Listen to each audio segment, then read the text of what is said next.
أعوذ بالله من الشيطان الرجيم. بسم الله الرحمن الرحيم. تبارك الذي بيده الملك وهو على كل شيء قدير. الذي خلق الموت والحياة ليبلوكم وأيكم أحسن عملا وهو العزيز الغفور.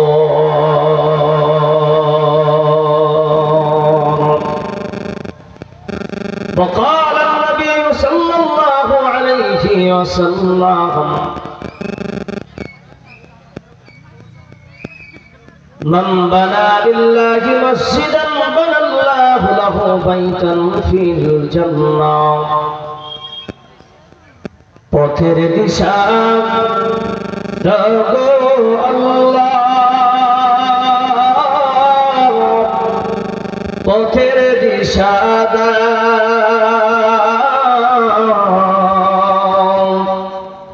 আমি পথ হারাইয়া কান্দি পথে, আমায় কইরা না পথের দিশা দাও গো আল্লাহ, পথের দিশা দাও। আমি পথ হারাইয়া কান্দি পথে, আমায় কইরা না কোনবা পথে মিলে আল্লাহ, কোনবা পথে রাসূলুল্লাহ, কোনবা পথে পুরুষের আকবার, সেই কথা জানাও। পথের দিশা দাও গো আল্লাহ, পথের দিশা দাও।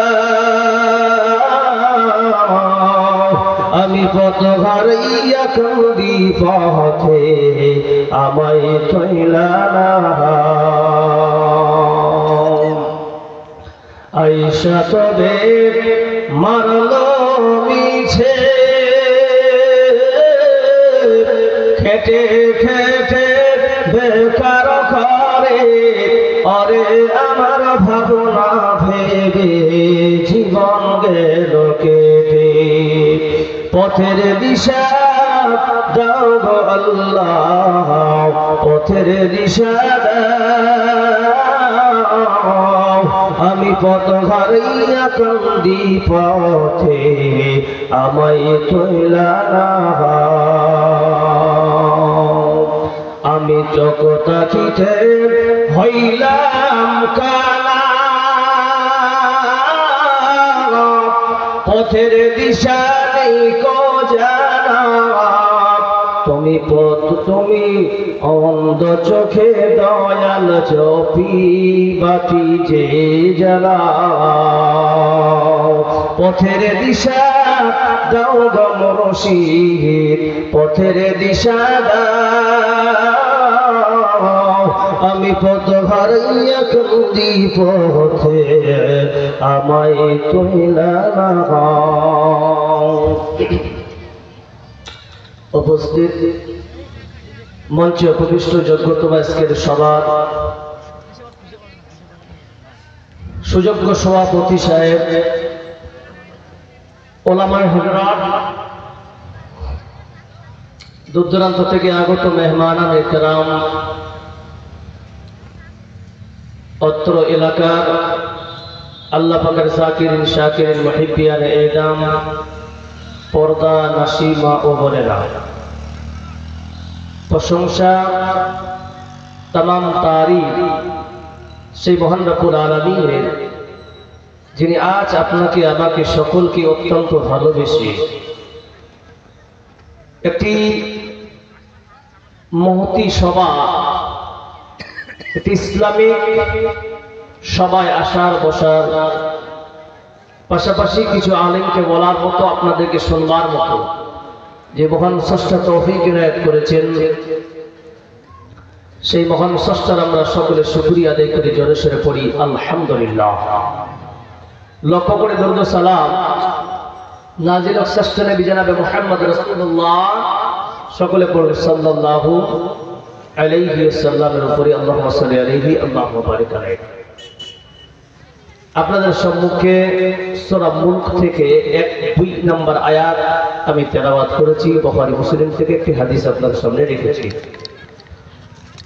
কোরআন এবং সহিহ সুন্নাহকে সামনে রেখে অল্প সময়ের মধ্যে আমি এখান থেকে বিদায় নেওয়ার চেষ্টা করব। আমা তৌফিকি ইল্লা বিল্লাহ।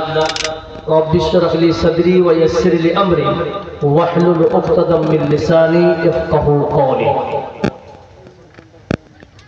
প্রিয় মুসলিম সমাজ, পৃথিবীতে আল্লাহ পাক যতগুলো মাখলুক সৃষ্টি করেছেন আমরা গুণে সেটা শেষ করতে পারবো না। কেউ লিখেছেন 1,00,000 কোটি, কেউ লিখেছেন জানি না, যেমন নবীর ব্যাপারে ইখতিলাফ আছে 1,24,000, কেউ বলছেন তার অধিক হতে পারে। তা আল্লাহর মাখলুক যে কতগুলো আমরা কেউ বলতে পারবো না। কিন্তু কোরআন যদি আমরা দেখতে যখন যাব, কোরআন যখন আমরা পড়বো, কোরআনকে যখন আমরা রিসার্চ করবো, তখন দেখতে পাই যে পৃথিবীতে আল্লাহ যতগুলো মাখলুক সৃষ্টি করেছেন সব থেকে শ্রেষ্ঠতম মাখলুক হচ্ছেন মানুষ। বলুন সুবহানাল্লাহ। লাকাদ খালাকনাল ইনসানা ফি আহসানি তাকওয়িম। সর্বশ্রেষ্ঠ মাখলুক আল্লাহ মানুষকে বানিয়েছেন। যাই না, এবার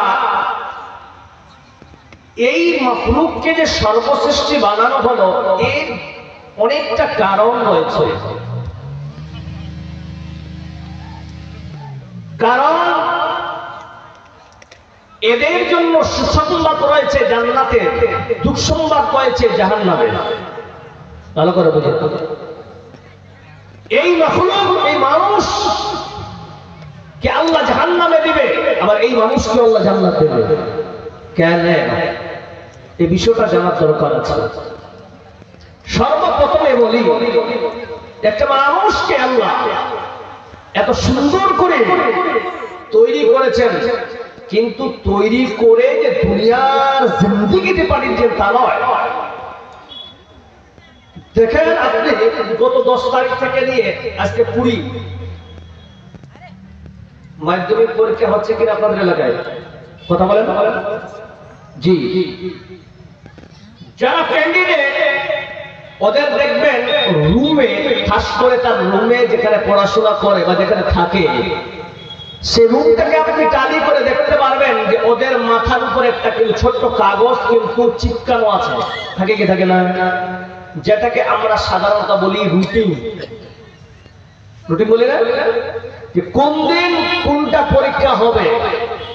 first paper Bangla, second paper কি আছে, থার্ড পেপার কি আছে, ফোর্থ পেপার কি আছে, ফাইভ পেপার কি আছে, সবটাই লেখা থাকে একটা রুটিনের মাধ্যমে। কেন? যাতে করে ছেলেটার মাথায় একটুকু জিনিস ঢুকে থাকে যে আমাকে আজকে বাংলা পরীক্ষা দেওয়ার পর দ্বিতীয় দিন ইংলিশ আছে, তাহলে আমাকে ইংলিশটাই কিন্তু পড়তে হবে, বাকি সাবজেক্ট পড়ে কোনো লাভ নেই। নাম্বার 1। নাম্বার 2, ওই বাচ্চা যদি নকলের আশিক হয়, নকল করছে এখন সবটাই, তো নকল যদি করে তাহলে পরের দ্বিতীয় পেপারের জন্য নকলগুলোকে যে ইংলিশের সে রেডি করবে, অঙ্কের কিন্তু করবে না। কথাগুলো বুঝে আসছে আপনাদের? তো এই দুনিয়ার ছোট্ট একটা সময়, জিন্দেগির থেকে 10টা দিন পরীক্ষার জন্য, জিন্দেগি 7 থেকে 70 বছরের ব্যবধানে এই 10টা দিন একটা খুব কিঞ্চিত সময় ওই বাচ্চাটা যদি একটা রুটিনের মাধ্যমে নিজেকে একটা সঠিক ক্যান্ডিডেট সাব্যস্ত পৃথিবীর মানুষের কাছে করতে পারে, তাহলে আল্লাহ বলেন তোকে যে আমি দুনিয়াতে সৃষ্টি করে পাঠালাম বান্দা, তোর জন্য আমি একটা রুটিন বানিয়ে দিয়েছি, শিডিউল তৈরি করে দিয়েছি। এই শিডিউলে তুই চলবি, ইনশাআল্লাহ পৃথিবীর কোন মানুষ যদি আল্লাহর শিডিউল অনুপাতে চলে ওই ব্যক্তি কোনদিন জাহান্নামে যাবে না। বলুন নারে তাকবীর। কি শিডিউল? প্রথম শিডিউল আসে পৃথিবীতে আমরা উন্নত মানের ইবাদত যেটাকে মনে করি সেটা হচ্ছে কি বলেন? নামাজ, সালাত। বলি কি বলি? শুক্রবারে মৌলবীরা খুতবা দিবেন, কিছু না বললে অন্তত শেষে এই কথাটা বলে, ভাই নামাজ ছাড়িয়েন না। বলে কি বলে না? তাহলে আমি এই জন্য করে অনেক ইবাদতের ধরন আছে, অনেক ইবাদতের কোয়ালিটি আছে ইবাদতের, কিন্তু সবথেকে উন্নত মানের যেটা আমরা মনে করি সেটা হচ্ছে সালাত। ঠিক আছে? এবার আমি একটা শিডিউল আপনাকে আলোচনা করব। একটা শিডিউল। কালকে আমি বিহার থেকে জলসা করে আসলাম। বিহারে কালকে আমাকে 3.25 ঘন্টা বকিয়েছে, মানে মাইক খেয়েছি কালকে, ওই জন্য গলাটা একটু ভারী ভারী করছে। তো ওখানে কালকে একটা শিডিউল নয়, 2টা শিডিউল বলেছিল। তারপর আজকে যে শিডিউলটা বলছি এটা নয়, অন্য শিডিউল বলেছিলাম যে প্রত্যেকটা জিন্দেগির মানুষ একটা করে শিডিউল তৈরি করা যায়। একটা শিডিউলের একটা ফর্মুলা টানেন, ওই ফর্মুলাতে যদি সাধারণ একটা মানুষ আমল করে, আমি মনে করি ওই ব্যক্তিকে আল্লাহ জাহান্নামে দেবে না। বলুন সুবহানাল্লাহ। বাস এটাই একটা কি সামান্য নামাজটাকে কেন্দ্র করে বলি। নামাজের আগে কি করতে হয় ভাই? যে উযু বানাতে হয়। আরে শুধু কেউ যদি উযু বানায় তো উদ্দেশ্য কি থাকবে? যে উযু বানালে নামাজ। কিন্তু উযু বানাতে গিয়ে যদি তার মওত হয়ে যায়, ও যেন পাবে?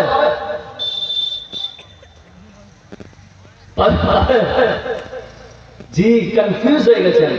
আসলে আমি ওটাই আলোচনা করি। বাস একটা শিডিউল পুরো জিন্দেগিটা আপনাকে বলতেছে, একটা শিডিউল যদি পৃথিবীর মানুষ যদি মনে করে নেয়, আলহামদুলিল্লাহ। কি আল্লাহ পাক বলছেন? বিসমিল্লাহির রহমানির রহিম। জানুয়ারির 13 তারিখে এখানে ছিলাম না? জানুয়ারির 13 তারিখে ওখানে ফাঁকা ছিল। ওই জায়গাটা কেন কেউ হাগিয়ে দিচ্ছে নাকি? কি দোষ করেছে বলেন তো? একটু চলে আসেন সামনে, এই যে চলে আসেন। থাক ফাঁকা, চলে আসেন। বাপ আমার, চাচা, কাকা, মামা সব তো আপনার নিজেরই আমার। শোনা ভাই না আমাদের কি জালসা শুনে। আসো আসো, আগে আসো। এরা মনে মনে বলছে রে ওয়ে রে, হ্যাঁ দেখি, আমি ওটাই একদম নিঃসন্দেহ, আমি ওটাই। জি, কিছু পরিবর্তন হয়নি। 2 ঘন্টা পরে আসেন, বাকি সব উঠে গেছে। আল্লাহ রাব্বুল আলামিন বলতেছেন, ওয়া আল্লাযী খালাকাল মাউতা ওয়াল হায়াতা লিয়াবলুয়াকুম আইয়ুকুম আহসানু আমালা। আল্লাহ রাব্বুল আলামিন তিনি সুন্দর করে কোরআন দিয়ে বোঝাচ্ছেন, বান্দারে তোমার জিন্দেগীর মালিক আমি আল্লাহ এবং তোমার মওতের মালিক আমি আল্লাহ।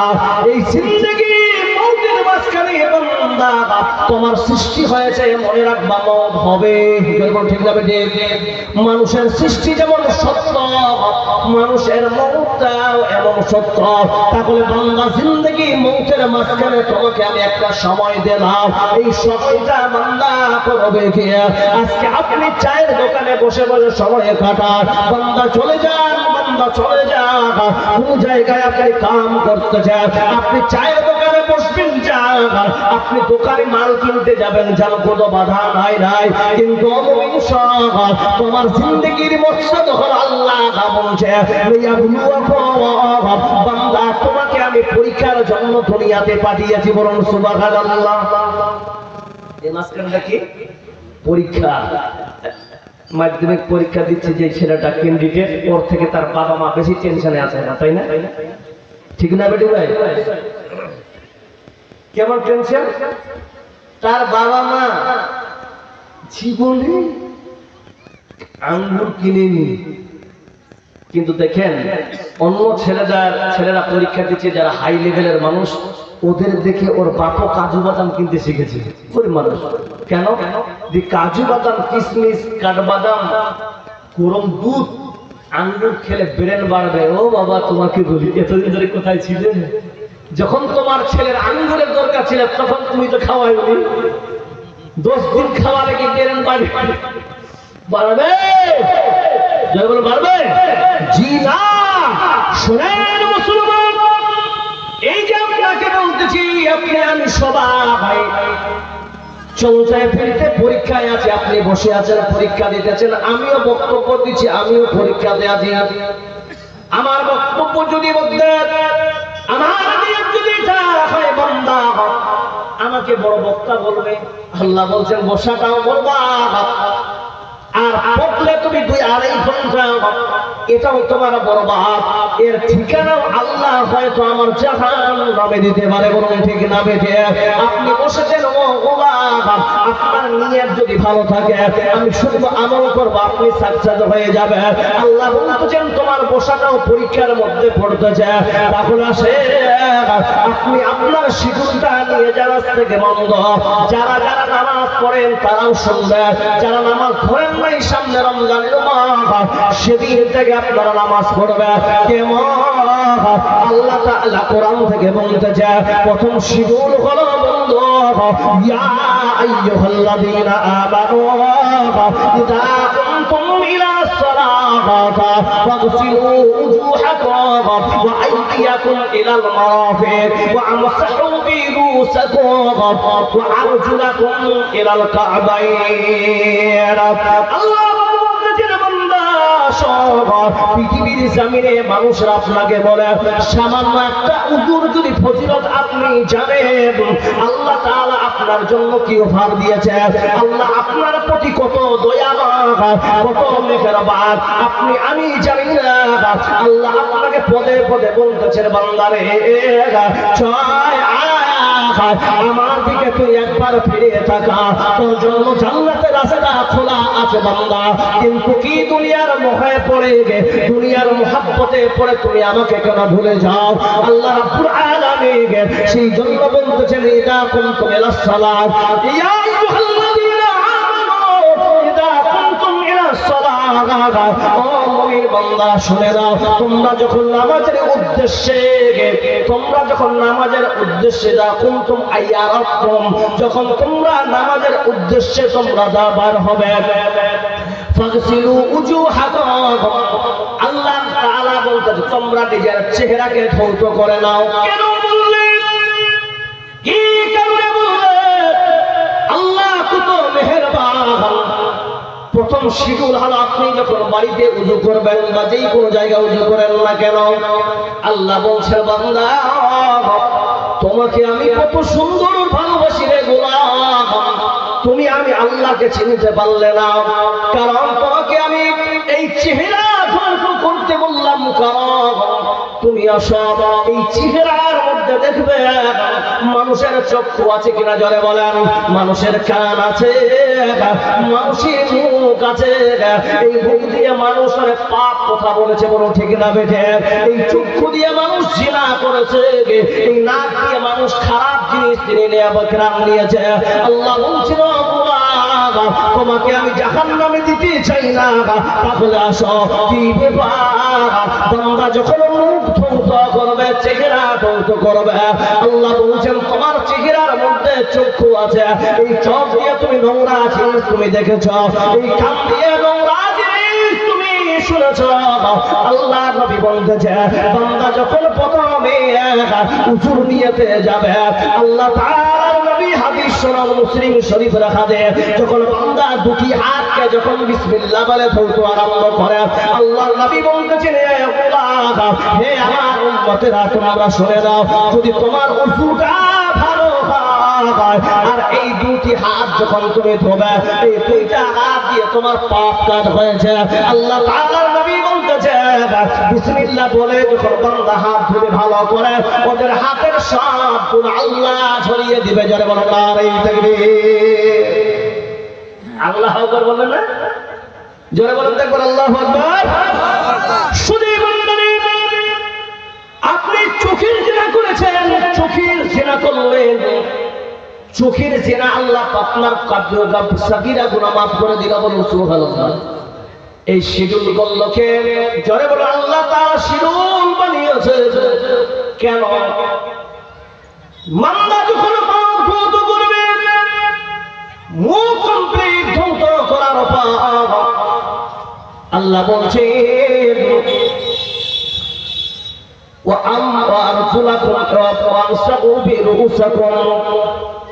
দ্বিতীয় নম্বর খাবার, ইদা কুনতুম ইলা সালাত ফাগসিলু উজুহাকুম ওয়া আইদিয়াকুম ইলাল মারাফিক, হাত ধুবে, হাতের গুনাহ মাফ হয়ে যাবে, বলুন সুবহানাল্লাহ। যতটা পানি ওযুর পানি কাতরা কাতরা পড়বে জমিনের, আপনার সব পাপ আল্লাহ ধুইয়ে দিয়ে, বলুন সুবহানাল্লাহ। এবার আসছে লাস্টটা, ওয়ামসাহু বিরুসাকুম, এটাতে সেকেন্ড লাস্ট। কি বলছেন আল্লাহ? তোমাকে আমি কত ভালোবাসি বান্দা, কানের গুনাহ করেছো, খারাপ খারাপ অশ্লীল তুমি গান শুনে কানটাকে ফুসিয়ে দিয়েছো বান্দা। একবারের জন্য হলো বান্দা তুমি আসো, তোমার কান দিয়ে তুমি পাপ করেছো, আল্লাহ পাক জানতেছেন বান্দা তুমি কানটার মাসা করে না, তোমার গুনাহ ঝরে যাবে। জোরে বলুন সুবহানাল্লাহ। উযু কমপ্লিট করে পায়ের গুনাহ মাফ, পা ধুতে করলেন পায়ের গুনাহ মাফ হয়ে গেল, বান্দা পরিষ্কার হবে কি হবে না? এবার একটার পর একটা ফজিলত তো দেখেন, আল্লাহু আকবার। আল্লাহর নবী বলতেছেন, মুসলিম শরীফের হাদিস, একদম অধ্যায়টা 1 থেকে নিয়ে 19টা হাদিসের বর্ণনা আজকে ফজিলত দিচ্ছি আপনাকে, ইনশাআল্লাহ শুনেন। আল্লাহর নবী বলতেছেন, কোন বান্দা যখন ভালোভাবে ওযু বানাবে, বানানোর পর আল্লাহর নবীর হাদিস শোনো মুসলমান, যখন বান্দা কমপ্লিট ওযু বানিয়ে নেবে, তারপরে শেষে উযুর শেষের দোয়া যখন পাঠ করবে, সকলে পড়ুন তো, আশহাদু আল্লা ইলাহা ইল্লাল্লাহু ওয়া আশহাদু আন্না মুহাম্মাদান আবদুহু ওয়া রাসূলুহু। কমপ্লিট। কেন বললেন?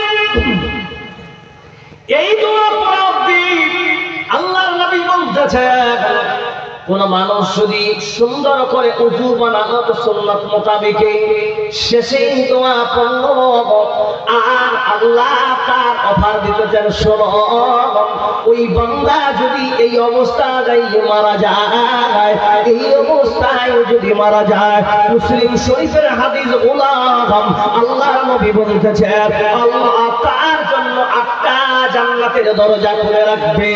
যাবে বলুন সুবহানাল্লাহ। ওই অবস্থায় বান্দার যদি মওত হয়, আল্লাহ 8টা দরজা দিয়ে আল্লাহ ইখতিয়ার দিয়ে দিবেন, যাও। কিন্তু আল্লাহর নবী বলতেছেন এই অবধি ওই বান্দার জন্য অফার আছে, 8টা জান্নাতের দরজা খুলে দেওয়া হবে, বলুন সুবহানাল্লাহ। বান্দা যখন বাড়ি থেকে বের হবে, এক কদম বাড়াবে, এক কদম উঠাবে, আল্লাহর নবী বলতেছে এক কদম সামনে ফেলবে, আল্লাহ তার সম্মান বাড়িয়ে দেবে, এক কদম উঠাবে, আল্লাহ তার একটা পা মোচন করবে, বলুন সুবহানাল্লাহ। আল্লাহ চাইছেন বান্দা তোকে আমি পরিষ্কার করে দিব। এবার বান্দা যখন আল্লাহুম্মা তাহলি বলে মসজিদে প্রবেশ করবে এবং আল্লাহুম্মা ইন্নী আসআলুকা মিন ফাদলিকা, এর পিতা মাঝখানে যে সময়তে মসজিদে লাগাবে, আধা ঘন্টা লাগাক বা 10 মিনিট লাগাক বা 15 মিনিট লাগাক, বান্দা ওই সময়টা কাটানোর পর বান্দা যখন মসজিদ থেকে বের হবে, আল্লাহ বলতেছেন এই সময়টা যতক্ষণ লাগালো 70টা রহমতের ফেরেশতা, মাগফিরাতের ফেরেশতা ওই বান্দার জন্য মাগফিরাতের দোয়া করবে। যারা বলেন নারে তাকবীর। এই প্রথম শিডিউল অনুযায়ী আপনি আমি যদি আমল করে ওই অবস্থায় কোন যদি মানুষের মরণ হয়, নামাজটাকে বাদ দিলাম বন্ধ, শুধু ওযুর যদি ফজিলত আপনি নেন, আপনার জিন্দেগি কামিয়াব হয়ে যাবে। বন্ধুরে আজকে আপনারা আমরা সবাই পরিবার জিন্দেগিতে নিজের ছেলে মেয়েদেরকে ভালো করার জন্য আমরা করেছি। আপনাদের এলাকায় আপনার চোরাগতি এলাকায় দুটো মসজিদ আছে, দুইটা জামে মসজিদ আছে, দুইটা আলেম রাখা হয়েছে, একজন মৌলানা সেকেন্ডার সাহেব মৌলানা আব্দুর রহমান সাহেব। আমি এই দুজনকে প্রশ্ন করতে চাই, রে ভাই আপনাদের কাছে কোন মুসল্লি এসেছে আমার নামাজটা হচ্ছে কি উজুটা হচ্ছে কিনা কোনদিন দেখিয়ে দেন তো? ওকে বলেছে সেকেন্ডার ভাই, বলে এরা খেলা কইবি কি জানি মৌলবি খাচ্ছে নাকি? মৌলবি যদি একটা নতুন কাপড় পরে আমাকে আর কেউ বলতে পারে না, ওর গোষ্ঠী আমি বেচে দিব। আমাকে কেউ বলবে না ভুল করে। মৌলবি নতুন কাপড় পরেছে, মুঠির চাল পাইছে নাকি? কোনো ঠিক নেই, কোনো ঠিক না বেঠিক। একটা আলেমের যদি নাস্তাদারি করেন, এই মুনকার বেতন দিয়ে আপনারা মেমাম পুষতেছেন আর বলছেন হারা করল। আপনাদের মতো খারাপ মুক্তাদি পৃথিবীতে কেউ হতে পারে না। লজ্জা থাকা দরকার। একটা ইমামের বাচ্চা কাচ্চা আছে না, মৌলবীর বাচ্চা কাচ্চা হয় না? তোমার কি হয়? আমার তো হয় না। তো মৌলবীদের বাচ্চা কাচ্চা নাই। মৌলবীরা যদি আউট ইনকাম করতে লাগে কিনা যে বাচ্চাটাকে আমি ডাক্তার বানাবো, দেখবেন 3টা মাস পর, অনলি ফর 3টা মাস সময় থাকবে, 3টা মাসের মধ্যে তিন রকম কৌশল কথাকে বের করে দেবে। মৌলবী কারো বাপের চাকর নয়, মৌলবী কারোর বাপের চাকর নয়। মানুষ স্ত্রীর সঙ্গে ঝগড়া করে আর মৌলবীকে এসে বলে ফ্যানটা কেন বন্ধ করে নিস, তোর বাপ টাকা তো বলে কি বলে না? তোর স্ত্রী ঝগড়াতে মসজিদে ঢুকাল কি হবে, বলে কি বলে না? আপনি কি ফজিলত দিবেন? আপনার তো মনটাই খারাপ। মৌলবীকে বেতন দিয়ে আসলে হাতটা কুচুর কুচুর করছে, তাই না? আর আপনার ছেলের পিছনে আপনি 15,000 টাকা খরচা করছেন কেন? ওই গ্রামে যায় আপনার ছেলে থাপড়া থাপড়ি করতে গিয়ে 15,000 টাকা বিল করে দিয়ে আসলেন, লজ্জা লাগলো না আপনাকে? 3 মাস আগে 5,000 টাকা জরিমানা কেন? থান্না মেয়ের সঙ্গে ধরা পড়েছিল। আল্লাহ বলছে তুই আয় না, তোর কোনো দিকে টানাচ্ছে। কোনোদিন মৌলবীকে দেখেছেন জরিমানা দিতে? দেখেছেন কোনোদিন? দুটা বের হবে, তোরা মৌলবী পাস করে দিবে। জি মনে রাখবেন, আমি এই জন্য বলতেছি, আর আমাদেরকে যখন সমাজ থেকে কদর করা হয়ে যাবে, ওই সমাজে বরকত হবে। হবে কেন হবে না বলেন? এখানে একটা লজিক আছে, বড় লজিক আছে। 1 নম্বর লজিক হচ্ছে কি জানেন? মুরব্বীরা নামাজ পড়াচ্ছে দায় দায়, হ্যাঁ দায় করে নামাজ পড়াচ্ছে। কেন? যদি না নামাজ পড়াতে যাই আমার বেতন কাটা যাবে, কাটা যাবে। এবার পুরো নামাজের দায়িত্ব একটা ইমামের পিছনে। এবার আপনি প্রশ্ন করতে পারেন, মাওলানা সাহেব ইমাম তো পুরো দায়িত্ব নিজে নিয়ে যেত, কিন্তু ইমাম নামাজ পড়াচ্ছে আল্লাহু আকবার, আলহামদুলিল্লাহি রাব্বিল আলামিন।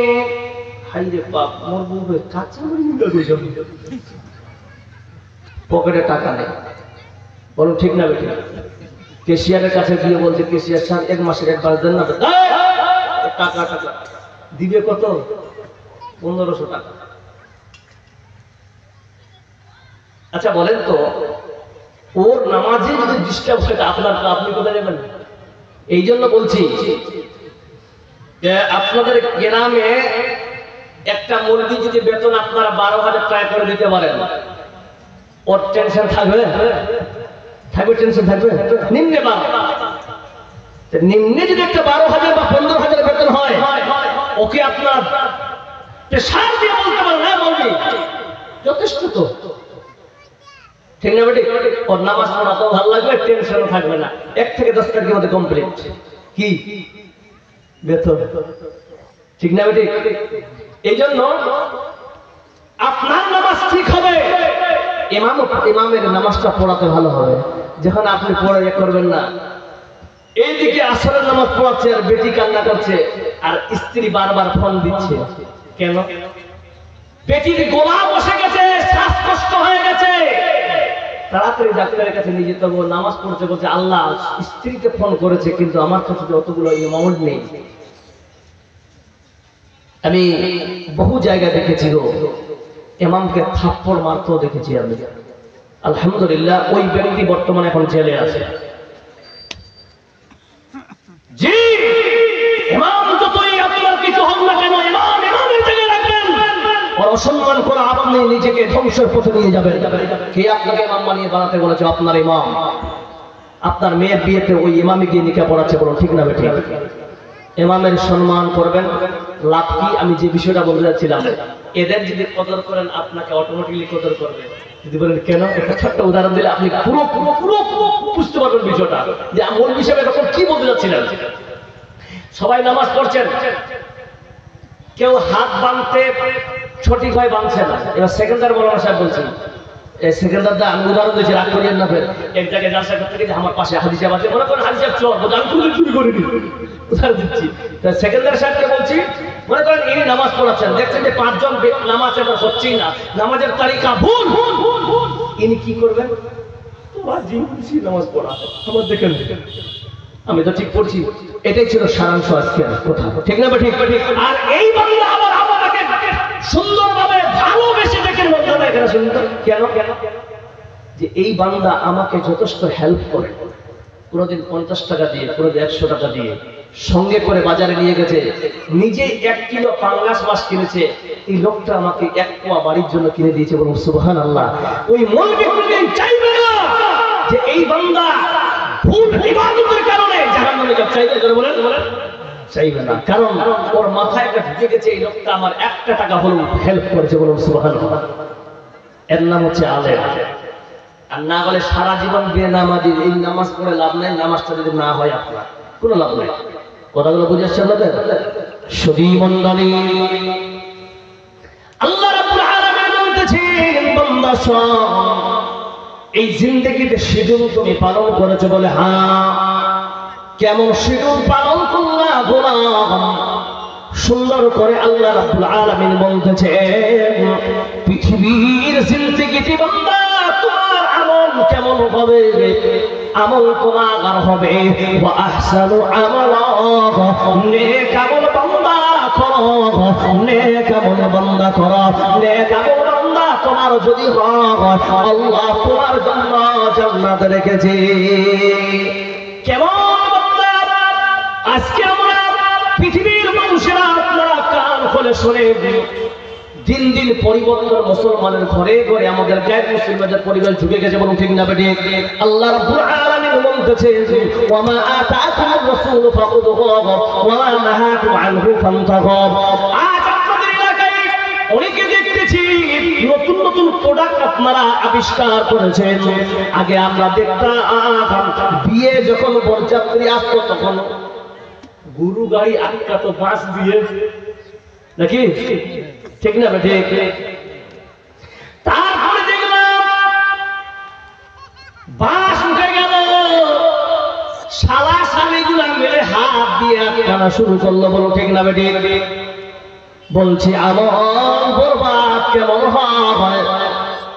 তারপরে দেখেন এখন এসেছে উদ্বোধনের মতো লাল ফিতা কেটে ঢুকেন, বলুন ঠিক না বেঠিক? এই সব জিনিসগুলো হলো মুসলমান শরীয়ত বিরোধী কাম, শরীয়ত বিরোধী কাম। এইগুলো যতদিন ধরে আপনার এলাকায় ঢুকেছে রে বাবা, আপনারা বয়স্ক মানুষেরা পিছনে দাঁড়িয়ে হাত আর দেখতেছেন, তামাশা দেখতেছেন। প্রশ্ন যদি করা হয়, আপনারা বলছেন ছেলেরা করছে করো। আজকে ছেলেরা লাল ফিতা দিয়ে কাটতেছে, কালকে বম পাস করে ছেলেকে দিয়ে যাবে, বলুন ঠিক না বেঠিক? তখন কাকে বাধা দেবে? বাঁশ থেকে আসলো হাত, হাত থেকে আসলো ফিতা, ফিতা থেকে আসতে পারে আরো অনেক কিছু। তারপরে যে জায়গায় খারাপ যখন হবে, বড় ক্ষতির থেকে ছোট ক্ষতিটাই ভালো। ছোট ক্ষতি হলো বান্দা বাচ্চাদের তোমরা থামাও, যারা বলুন ঠিক না বেঠিক? ও বাবা রে, এইগুলো শরীয়তের কাম। মুসলমান আল্লাহর নবী বলতেছেন, মুসলমান তোমাদের আল্লাহর নবী হাদিস দ্বারা বোঝাচ্ছে, দুনিয়া গাউসিজুল মুমিনিন ওয়া জান্নাতুল কাফিরিন। এই দুনিয়াটা হলো বেটা, ও বাবা, আল্লাহর নবী বলতেছেন এই দুনিয়াটা হলো মুমিন এবং বান্দার জন্য জেলখানা, যেমন জেলখানায় কেউ নিজের মনমানি করতে পারে না, সেই রকম আল্লাহর নবী বলতেছে মুমিন রে তোমার পার্সোনালিটি বলে দুনিয়াতে কিছুই নাই। তুমি হাঁটবে, তোমার হাঁটাটাও যেন কোরআন হাদিসের মোতাবেক হয়, তুমি খাবে তোমার খাওয়াটাও যেন কোরআন হাদিসের মোতাবেক হয়, তুমি হাসবা তোমার হাসিটাও যেন কোরআন হাদিসের মতো হয়, বরং ঠিক না বেটে তুমি চলবা তোমার চলাটাও যেন কোরআন হাদিসের মোতাবেক হয়। তোমার ছেলে মেয়ের বিয়ে দেবে, বিয়েটাও যেন আল্লাহর নবীর সুন্নাত মোতাবেক হয়। আজকে আপনারা এই সমস্ত জিনিস দেখলাম। কয়েকদিন একটা পরশুদিন ভিডিও দেখতেছি, ওই পেশকারির মতো মারে কি মারে, কি বলে কি বলে গো কুটুয়াটা এরকম করে হিলাচ্ছে, কি বলে না নাম জানেন না, সবাই জানে কিন্তু বলে না এইগুলো জিনিস। তারপরে আরো খারাপ জিনিস হলো মালা পরা আছে কিনা জোরে বলেন। বন্ধুরে ইসলাম যদি সঠিক জানতে চান, একটা ভুলের কারণে আপনার আমল অনেক বরবাদ হয়ে যেতে পারে, বরং ঠিক না বেটে। বসে বসে আল্লাহর কাছে বলছেন আল্লাহ আমার ছেলেকে তুমি বড় আলেম বানিয়ে দিও, আল্লাহ আমার ছেলেকে তুমি হাফিজ কোরআন বানিয়ে দিও, কিন্তু আপনার আমল বরবাদ হতেছে, আপনার আমল বরবাদ হয়ে যাচ্ছে, ওই দিকে ধ্যান নাই বন্ধিয়ান না। তাহলে আমরা কি করে আল্লাহর ওয়ালি বানাবো নিজের ছেলেকে? কারণ আপনার ছেলে তখনই আলেম হতে পারে, আপনার ছেলে তখনই বড় হাফিজ কোরআন হতে পারে, আপনি যদি সঠিক হন, আপনি যদি শরীয়ত মোতাবেক চলার চেষ্টা করেন। বান্দা আজকে আপনার এলাকায় হোক বা আমার এলাকায় হোক, এই যে দুইটা মক্তব চলতেছে, এই জায়গায় দুইটা মক্তবে দুইটা বাচ্চা পড়লেও পড়ছে কিনা জোরে বলেন। 10টা বাচ্চা পড়তেছে, যেই বাচ্চা কোরআন পড়তে শিখেছে, আমি মাওলানা সেকেন্দার সাহেবকে বলতেছি মাওলানা আপনার কাছে যারা সেই ছেলেটা কোরআন পড়েছে, ওই ছেলেটার মুখে কোনদিন সিগারেট আপনি দেখেছেন জোরে বলেন? আল্লাহ বলতেছিলেন বান্দা যারা শিক্ষা অর্জন করবে তাদের আল্লাহ একটা অফার দিতেছে, বান্দা শুনে নাও, তোমার জ্ঞান আছে বলে তুমি ভালো জিনিসটা নির্বাচন করতে পারলে। আজকে আপনার বোন আমার বাবা কয়েকদিন আগে সরস্বতী পূজায় গিয়ে লাফালাফি করেছে, বলে ঠিক না বেঠে শাড়ি পরে গেছে, সরস্বতী পূজা আপনাকে কে করতে বললো? আপনি এটা ওই জায়গায় গিয়ে পূজার মতো করেছে, বেহায়া মতন বিশ্বাস নারী হয়। আপনার মেয়েকে আপনি পাঠিয়েছেন মনে, আপনি যদি 50 বার হজ করে আসেন, আর আপনার মেয়ে যদি ওই জায়গায় গিয়ে ওই অবস্থায় যদি মারা যায় মুসলমান, তখন ওই মেয়েটা যদি ঠিকানা জাহান্নামে হয়, আপনি 50 বার হজ করে হলো আপনাকে আল্লাহ জাহান্নামে দেবে। যদি বলেন কেন এই কথাগুলো বললাম, আল্লাহ তাআলা কাল কিয়ামতের দিনে এই চোরাগতির মানুষরা আপনায় আমাকে একটা মাইক দিয়েছেন, এই মাইকে বলে আমি কোন বাজে কথা বলবো আল্লাহর কাছে পাকড়াও হবো। যে জিনিসগুলো আমি এই মুহূর্তে দেখতে পাচ্ছি এগুলো বললাম, আপনারা যদি একটা মানুষ আমল করে এই জলসা কামিয়াব হয়ে যাবে, আমি কামিয়াব হয়ে যাব, আপনাদের বসাটা কামিয়াব হয়ে যাবে, প্যান্ডেল কামিয়াব, মাইক কামিয়াব, লাইট মাইক কামিয়াব, জোরে সোরে একবার বলা যাবে না নারাই তাকবীর নাই, আওয়াজে নাই, বলুন তো নারাই তাকবীর। আল্লাহু আকবার। কি আজব তামাশা আমাদের এলাকায়। বলছে মৌলভী সাহেব সব বরবাদ করে দিলেন। হ্যাঁ, কিসের আপনারা জেলখানায় আছেন, আপনার মানমানি চলবে না। সুধী মণ্ডলী এবার আসেন বন্ধু, আল্লাহ রাব্বুল আলামিন সুন্দর করে আপনাকে বলতেছে ওয়াহসানু আমালাল্লাহ, নেক আমল কর রে বান্দা, নেক আমল কর। কি এমন আমল করবে বান্দা যে আমল করার কারণে বান্দা তোমরা সর্বদাই আল্লাহকে পাবে? কেমন কথা? চলতে ফিরতে সবাই আমরা চাই আল্লাহকে যেন আমরা পাই, নামাজে আল্লাহকে পাবেন। আল্লাহ বলছেন বান্দারে যতই কিছু করো না কেন, তোমাদের একটা সুন্দর জায়গা বানিয়ে দিলাম, ওই জায়গাটার স্থানটা হলো মসজিদুল ওয়াক্তারে। ভুল করেছো বান্দা বলে হ্যাঁ, আল্লাহ বলছেন চিন্তা কর তোর কাছে আমি আছি, বলুন সুবহানাল্লাহ। শুধু মন্ডলী, এই জন্য উর্দু কবি লিখেছেন ইশকে আহমদ মে তড়পতে রহ গয়ে লাখো আফত সর পে আয়ে সহ গয়ে। শুধু মন্ডলী, আল্লাহর নবী যে তরিকা দিয়েছে, এবার আপনাদের বলি রে বাবা, আপনাদের এলাকায় আমাদের এলাকায় সব জায়গায় যেটা ভাইটাল জিনিস এখন বর্তমানে চলছেন, খুব খারাপ জিনিস, শরীয়ত বিরোধী কাম, সেটা হলো বন্ধনের নামে গুন্ডামি করা। ঠিক না? ঠিক ঠিক জয় বলো ঠিক। দুই চারজন বলতে বলতে সবাই তো এটারে যুদ্ধ পড়ে আছে। শুনেন, আগে মানুষ চুরি করতো ওভাবে, আর এখন মানুষ চুরি করে স্বভাবে, তাই না? আগে মানুষ পেটের দায়, এখন মানুষ আরো কোটিপতি হবে, কোথা থেকে টাকা আসছে দেখাশোনা কিছু নাই। এই বন্ধন লোনকে কেন্দ্র করে আজ মা খানাদেরকে পাত্তা পাবে, তাই না ভাই? ঠিক না? ঠিক। এখন মহিলাদের যে গরম, বুঝতে পারছেন? আমি বুনিয়াদপুর থেকে আসতেছি কুসুমন্দির টোটো ধরে, ঠিক ইন্টারসিটিতে নামলাম 2টার সময়। তা আমি সামনে সিটটাতে বসি, ড্রাইভার ঠিক ডান পাশে বসে, আমি ব্যাগটা রেখে চলে গেছি একটা ওষুধ কিনতে। একটা মেয়ে এসে বসে গেছে, আমার থেকে অনেক ছোট। তো ব্যাগটা কোথায় রেখেছে জানেন?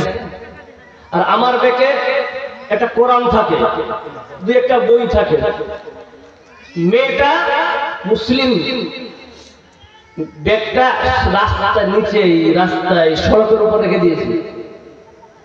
তো আমাকে বলছেন আপনি পিছনে চলে যান, আমাকে বলছে আপনি পিছনে চলে যান। কিছুক্ষণ পর একজন হিন্দু ভাই বাইক নিয়ে আসলেন। আলহামদুলিল্লাহ বুঝে বুঝে গেলাম, ওর মাথায় একটা ঠিক ছিল। তো বলছে স্যার দাঁড়ান, আমিও যাবো। স্যার স্যার বলে বলে স্যার আমিও যাবো। তো স্যারের সঙ্গে বসাটা যায়, কথাগুলো বুঝে ঠিক না বেঠিক? আমি কথার দিকে যাচ্ছি, বলেন তাহলে আপনি ছেড়ে দিয়েছেন গো, তো হারাম কামাই দেখবেন, যারা হারাম ব্যবসা করে আল্লাহ ওদেরকে বেইজ্জত করেছে দুনিয়াতে, ওর লাভ খেয়ে বেড়াচ্ছে, ওর ঘুষা মারছে, মারছে কিনা দেখেন দুনিয়াতে। কিছুদিন আগে চলছিল না, চাকরির টাকা নিয়ে নিয়ে পুরো মতো দৌড়ে বেড়াচ্ছে ওরা, পাচ্ছে কিনা? তো তোর কোন তুমের শিক্ষামন্ত্রী তুই টাকা নিবি? তো যারা এরকম করেছে হারাম কামাই, অল্প দিনে বড় হয়েছে, এখন পুরো মতো তারা বেড়াচ্ছে, বেড়াচ্ছে কিনা? যেই সম্পদ আল্লাহ দিয়েছে ওটাকে আলহামদুলিল্লাহ বলে ওটাকে বিক্রি করার চেষ্টা করো।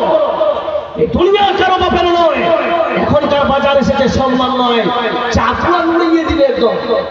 এখনকার বাজার কেউ ছোট বড় বলবে টাকা নিয়েছি, ভদ্রলোক টাকা বলো, ঠিক না বেটে? একদম ওর আগায় গে। এবার শুনুন, ভালো করে একটা জিনিস দিচ্ছি আপনাদের। কথা হচ্ছে এই যে আজ মুসলমান আমরা কোথা থেকে কোথায় পৌঁছি। মাদেরকে বলি মায়েরা, আপনাদেরকে বেইজ্জত করা হচ্ছে।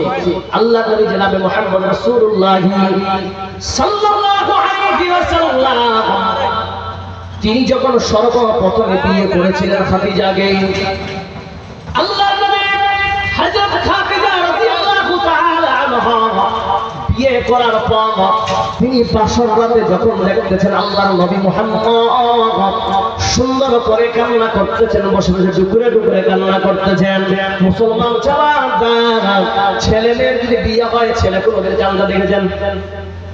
আল্লাহর নবী কান্না করতেছেন, তখন নবী হন নাই, 25 বছর বয়স।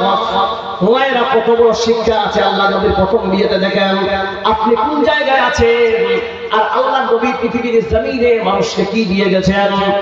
আল্লাহ নবী ঘরে বসে অঝর হয়ে কান্না করে, আর খাদিজা ঘরে ঢোকার পর খাদিজা বলতেছেন মুহাম্মদ কেন আপনি কান্না করতেছেন? মুহাম্মদ আমার বয়স বেশি বলে আমি বুড়ি বলে দুটা বিয়ে হয়েছে, কেউ লিখেছেন তিনটা আগে বিয়ে হয়েছিল, এই বেশি বিয়ে হওয়ার কারণে আমি বুড়ি হয়ে গেছি। ও মুহাম্মদ, তাই কি আপনি কান্না করতেছেন? বলেন না না খাদিজা, আমার কান্নার কারণ হলো খাদিজা, আমার কান্নার কারণ হলো আমার পৃথিবীতে যদি বাবা বেঁচে থাকতো তাহলে আজকে তোমাকে তোমার জন্য মিষ্টি কিনে আসতো না খাদিজা।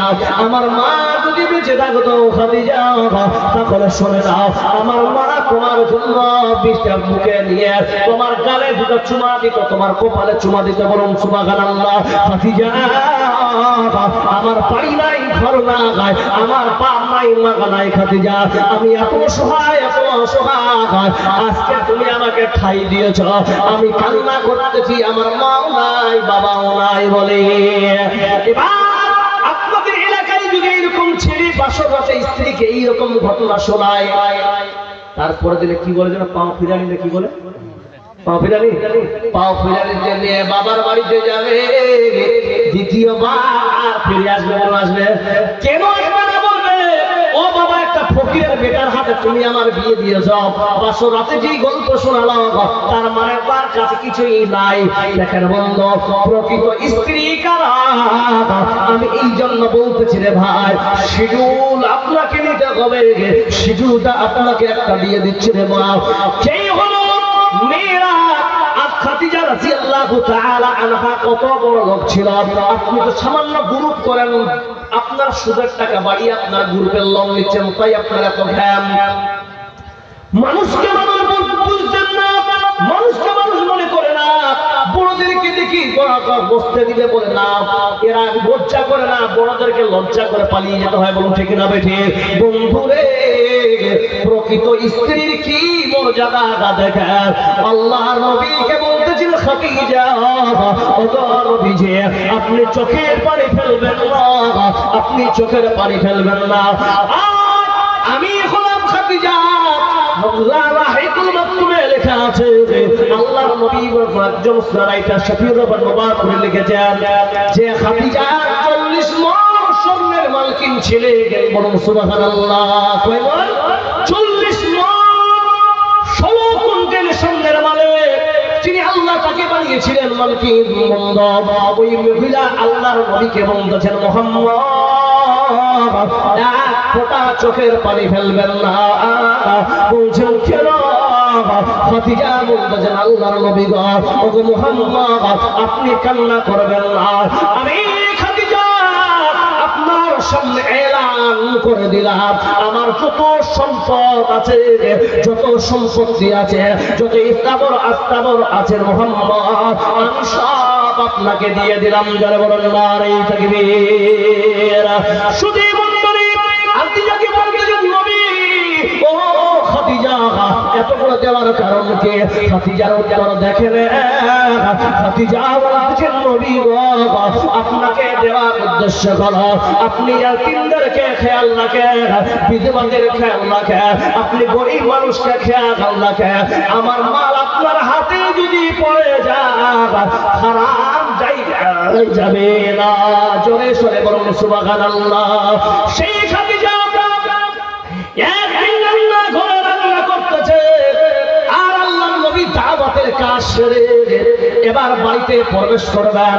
ইতিমধ্যে বন্ধু বাড়িতে ঢুকতে চান, দেখতেছেন খাদিজা রান্না চাপিয়েছেন, রান্না চাপিয়েছেন। ওই রান্না চাপানোর সময় আল্লাহর নবী দেখতেছেন খাদিজার কাপড়টা 4 জায়গায় ফাটা দেবে, ছিঁড়ে গেছে কাপড়টা। আল্লাহর নবী দরজাটা বন্ধ করে, দরজাটা বন্ধ করে দরজা ধরে চোখের পানি ভাসাচ্ছেন আর কান্না করতেছে। খাদিজা বলতেছেন, ও মুহাম্মদ সাল্লাল্লাহু আলাইহি ওয়াসাল্লাম, কেন আপনার চোখ দিয়ে পানি বের হচ্ছে নবী গো? আল্লাহর নবীকে বলতেছেন, খাদিজা ও খাদিজা, তোমাকে আমি বিয়ে যখন করেছিলাম তুমি এত কোটিপতি ধনতি, তুমি একজন মহিলা ছিলে খাদিজা। আজকে তোমার কাপড় থেকে চোখের পানি বের হয়, তোমার ছিঁড়া কাপড় হয়েছে। আজকে তোমাকে আমি একটা এমন একটা তোমার স্বামী, তোমাকে একটা নতুন কাপড় কেনার মতো আমার সামর্থ্য নাই। আজকে আপনার আমার যদি স্ত্রী হয়ে যেত বন্ধ, একটাই তারা কথা বলতো, ও স্বামী, আজকে আপনি যদি বলতেন বলতেন তোমাকে কি দিবে, তুমি আমাকে জন্য কি দিবে, তোমার তো কামিয়ে নাই, তুমি তো নিকাম্মা ও কর্মা, বলবে কি বলবে না? শুধুই মন্ডলী বুখারীর 29 নম্বর হাদিসে আল্লাহর নবী বলতেছেন, পৃথিবীর কোন মানুষ কোন মহিলা যদি না সুখী হয় স্বামীর প্রতি, বলুন সুবহানাল্লাহ। কেউ যদি বলে তোমার এতদিন ধরে সংসার করলাম, তোমার কাছে আমি সুখ পাইনি, শান্তি পাইনি, আল্লাহ নবী বলছেন গোলাম রে, ও বান্দি তওবা কর, স্বামীর কাছে মাপ চা, নচেত তুমি যদি কোটি কোটি কোটি কোটি টাকা দাবি করো তবু আল্লাহ তোমাকে জাহান্নামে দেবে, বলুন সুবহানাল্লাহ। এবার আপনাদের এলাকায় আমাদের এলাকায় ধরেন, আমাকে দিয়ে উদাহরণ দিচ্ছি, আমি এখন মরে যাচ্ছি, স্ত্রীর পাশে বসে, স্ত্রী বলবে স্বামী তুমি মরে গেলে আমার কি হবে, বলে কি বলে না? এটা কিন্তু বাস্তব কথা, মরে গেলে আমার কি হবে, ছেলে কি হবে। মহিলাটার উদ্দেশ্য যদি ভালো হয়, মহিলাটা বলবে তার উদ্দেশ্য হচ্ছে কি যে তুই মুখ 1 বিঘা মাটি রেস্টুরেন্টের দিকে, বলো ঠিক না বেঠে বন্ধু, ওই যে রাস্তার ধারে 10 কাঠা মাটি আছে আমার নামে করে দাও, আমাকে চলতে হবে, যারা বলুন ঠিক না বেঠে ভাই। কিন্তু খাদিজার উত্তর শোনো, আল্লাহু আকবার, ও একটা ফর্মুলা নেন, জলসা শেষ করতেছি। স্বামী হলো আপনার জান্নাত, স্বামী হলো আপনার জাহান্নাম, বলুন সুবহানাল্লাহ। স্বামীকে সন্তুষ্ট রাখবেন, জান্নাত পাবেন, স্বামীকে অসন্তুষ্ট করে জাহান্নাম কিনে নেবেন। আল্লাহর নবীকে বলছেন খাদিজা, নবী গো আপনার কাছে আমি নতুন কাপড় চাই না নবী, আমার যখন মন হবে দয়া করে আপনার জুব্বার কাপড় দিয়ে আমাকে দাফন করবেন, বলুন সুবহানাল্লাহ। কে সে খাদিজা, যেই খাদিজাকে আল্লাহ সালাম করেছে, বলুন সুবহানাল্লাহ। এমন পাওয়ারফুল মহিলা বলতেছেন নবী গো আপনার জুব্বা দিয়ে আমাকে কাপড় পরিধান করাবেন, কাফন পরাবেন।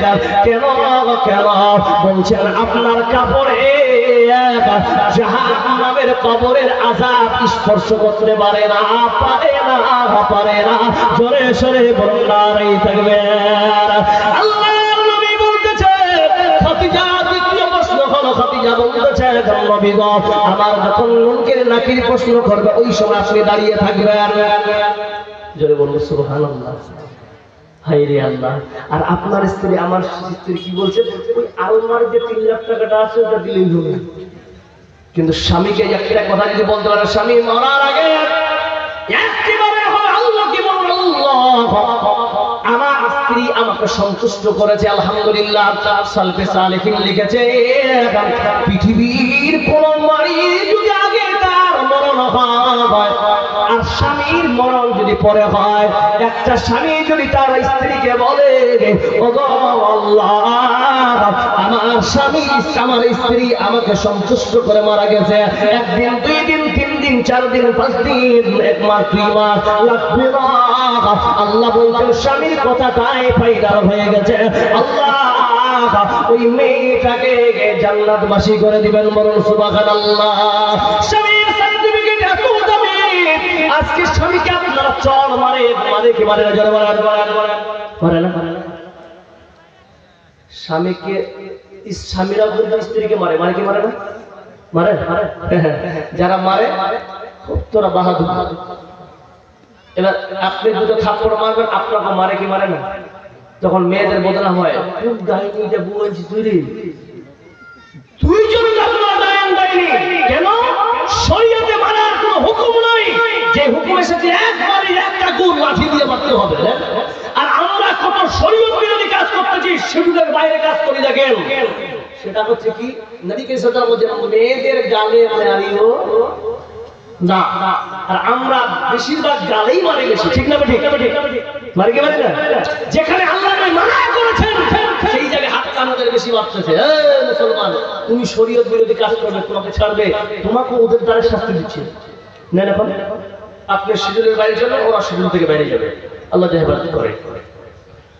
হযরত খাদিজা বলতেছেন নবী গো নিজের হাতে আপনি কবরস্থ করবেন, বলুন সুবহানাল্লাহ। এইগুলো কথা আপনাকে বলতে হবে না। স্ত্রী যদি আপনাকে বলে স্বামী আমার যদি আগে মনে হয় কাউকে আমার শরীর স্পর্শ করতে দিবা না, নিজেই গোসল করবে, বলুন সুবহানাল্লাহ। নিজের গোসল করিয়ে দেবে, নিজেই কাফন পরাবে, নিজেই আমাকে কবরস্থ করবে, এতটুকু বলা যাবে কি যাবে না? জোরে বলেন। বন্ধু আজকে আমরা মনে করি মেয়েরা খুব কমাল হয়, আমি মনে করি গোলাম ছেলেদের মতো যেই ছেলেরা বিয়ে করেছে ওদের মতো নরমপন্থী লোক পৃথিবীর জমিনে কেউ নাই। কার কাছে? স্ত্রীর কাছে। সেই অমিত শাহ যদি হয়, অমিত শাহ দিকে বড় বড় ভাষণ মারে, কিন্তু বউর কাছে গিয়ে কাই ধরে যায়। ঠিক না ঠিক? যতই মাস্টার হোক, প্রফেসর হোক, আইএস হোক, আইপিএস হোক, মৌলবি হোক, বক্তা হোক, বউর কাছে গিয়ে সব কোকড়া হয়ে যায়। ঠিক না ঠিক? হ্যাঁ সুধী মণ্ডলী, কিন্তু আল্লাহ দেখেন বন্ধু এই স্বামী স্ত্রী মুহাব্বত কেন এত গভীর বানিয়ে দিলেন? কারণ হলো এই ভালোবাসাটা জান্নাত পর্যন্ত যাবে। জোরে বলুন সুবহানাল্লাহ। সুধী মণ্ডলী, আজ আপনাকে বলতেছি রে বাবা, আল্লাহ নবী বলতেছেন শিডিউলের বাইরে তুমি কিছু আমল করো। কি আমল করবা? বান্দা চলতে ফিরতে আমার ভুল হয়ে গেছে, চলতে ফিরতে আমার অনেক ভুল হয়ে গেছে রে বান্দা। আহারে কি এমন ভুল হয়েছে? আল্লাহর নবী তিরমিজি শরীফের হাদিসে লিখেছে, বান্দা তোমার কাছ থেকে কোনো যদি পাপের মতো পাপ হয়ে যায়, গোলাম রে, ওই পাপের কারণে তুমি কি করো? দান সাদকা বেশি করো, দান সাদকা বেশি করো। তোমার গুনাহটা সাদকার দ্বারাই পানির মতো মুছে যাবে। বলুন সুবহানাল্লাহ। সুধী মণ্ডলী, প্রথম হাদিস আসছে আল্লাহর নবী জনাবে মুহাম্মদ রাসূলুল্লাহ সাল্লাল্লাহু আলাইহি সাল্লাম আবু দাউদ শরীফের মধ্যে বলতেছেন, দাও আনজাকুম বিসাদকা, কোন মানুষ যদি অসুস্থ হয় তাকে সাদকা করতে হবে, আল্লাহ সুস্থতা দান করবেন। একটা হাদিস, একটা ওয়াকিয়া, স্বর্ণ উজ্জ্বল একটা কিতাব লিখেছেন আব্দুর রব সাহেব, প্রাক্তন শাইখুল হাদিস মরহুম জামিয়াতুল ইমাম আল বুখারী একজন শাইখুল হাদিস ছিলেন। উনি একটা কিতাব লিখেছেন স্বর্ণ উজ্জ্বল ইসলাম। এই কিতাবে তিনি লিখতে গিয়ে একটা ওয়াকিয়া লিখেছেন হাদিসের পরিপ্রেক্ষিতে। ঈসা মারজুকি ছিলেন একজন বড় নামি দামি ডাক্তার। ওই ডাক্তার বড় ইয়ামানের বড় একটা নার্সিং হোমে তিনি সুপার হিসাবে কাজ করতেন। একটা থিয়েটার অপারেশন থিয়েটার থেকে বের হওয়ার সময় স্লিপিং হয়, তিনি পড়ে গেলেন। যখন পড়ে গেছে ওই সময় তাকে দেখছেন ব্লিডিং শুরু হয়ে গেছে। ওই ডাক্তারকে ধরে তাকে এমআরআই শুরু করলেন, সার্জারি যখন তাকে করতে লাগলো, তার চেকআপ শুরু হলো। চেকআপ করতে করতে করতে হঠাৎ করে দেখা যায় ওর মাথার ভিতরে ক্যান্সার হয়েছে। ওই যখন ক্যান্সার হলো, ওই ক্যান্সারের পার্সেন্টেজ দেখাচ্ছে 95% এর বেশি, যার মেয়াদ হলো 15 দিন থেকে 1.5 মাস। 1.5 মাসের মধ্যে তার মরণ হয়ে যাবে। এই রোগীর বাঁচানোর কোনো দোয়ার কেউ ক্ষমতা না দেয়। ওই বান্দা আফসোস করে কয়েকদিন আগে তার বিয়ে হয়েছে, এখনো সুখসাল হয়নি, মানে বিদায় হয় না। যখন বাড়িওয়ালা শুনতে পারলো, মেয়ের বাড়িওয়ালাও শুনলো ছেলেটার ক্যান্সার হয়েছে 95% প্লাস তারা রেখেছে, তখন ওই মেয়েটাকে ছাড়িয়ে নেওয়া হলো। এই বান্দা ঘরের ভিতরে ঢুকে গেল। ছেলেটা ছিল মুসলমান।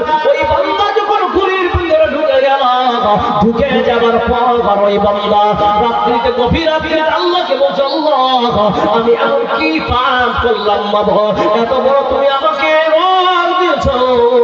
এই দিকে কোরআন পড়তে যাচ্ছে, কোরআন তেলাওয়াত করতে গিয়ে বান্দা দেখতেছেন একটা ছোট্ট হাদিসের কিতাব বেরিয়ে আসলো। ওই ছোট্ট হাদিসটাকে যখন খুলে দেখতেছে, আল্লাহ কোন দিক থেকে মানুষকে বাঁচাবে আল্লাহ রাব্বুল আলামিন ভালোই জানে। বান্দা যখন হাদিস পড়তেছে, আল্লাহ নবী বলতেছে এই হাদিসটা এই হাদিসটা তার চোখের সামনে পড়ে গেল। ওনার আরবি বুঝেন, ওই আরবির অর্থ হলো তুমি যতই বড় অসুস্থ হও না কেন, তোমার রোগের প্রতিষেধক হিসাবে বড় ওষুধ হলো দান এবং সাদকা। যারে বলেন সুবহানাল্লাহ।